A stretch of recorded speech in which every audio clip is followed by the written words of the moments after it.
Bergame, symbole de l'Italie meurtrie.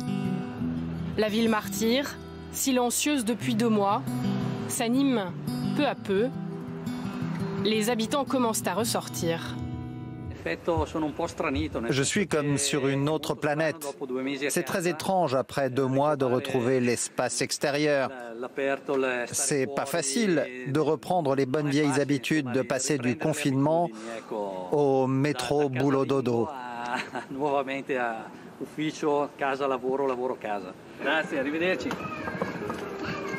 Comme dans le reste du pays, les habitants de Bergame retrouvent le chemin du travail.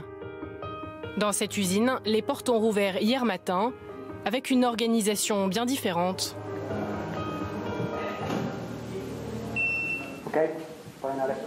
Je te donne les masques, tu en as 10.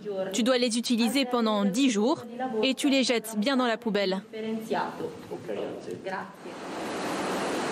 Giuseppe revient au travail pour la première fois depuis 2 mois, avec beaucoup d'émotion. J'ai l'impression de recommencer à zéro, comme à l'école. Je suis ému. J'ai l'impression que c'est un nouveau départ. Tu retrouves tes collègues, tu t'assures que tout le monde va bien. Certains ici ont perdu leurs parents. Je trouve ça beau qu'on se retrouve ici, tous ensemble.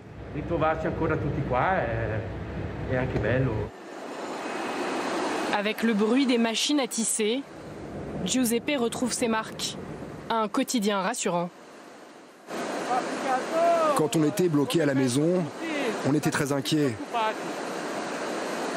Il y avait plein de gens, on ne savait même pas si on allait les revoir. On a vécu au jour le jour. 700 personnes travaillent ici, mais la reprise se fait petit à petit. Seulement 1/3 des salariés sont revenus, avec des horaires aménagés. Pour le patron, cette reprise est comme une résurrection.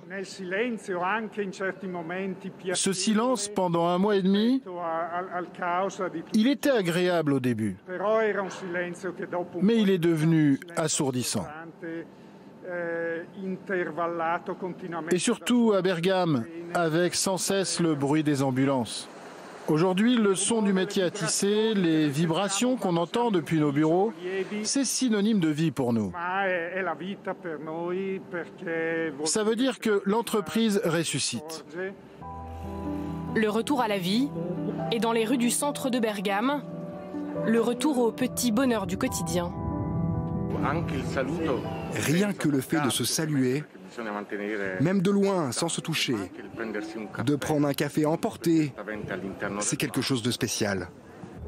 C'est comme une deuxième naissance, mais tout est différent. Ce ne sera jamais la liberté d'avant. C'est vrai, il y a ce frein étrange. On se croise, on se regarde, et puis on s'éloigne. Rien n'est plus vraiment comme avant. Oui, rien n'est plus comme avant.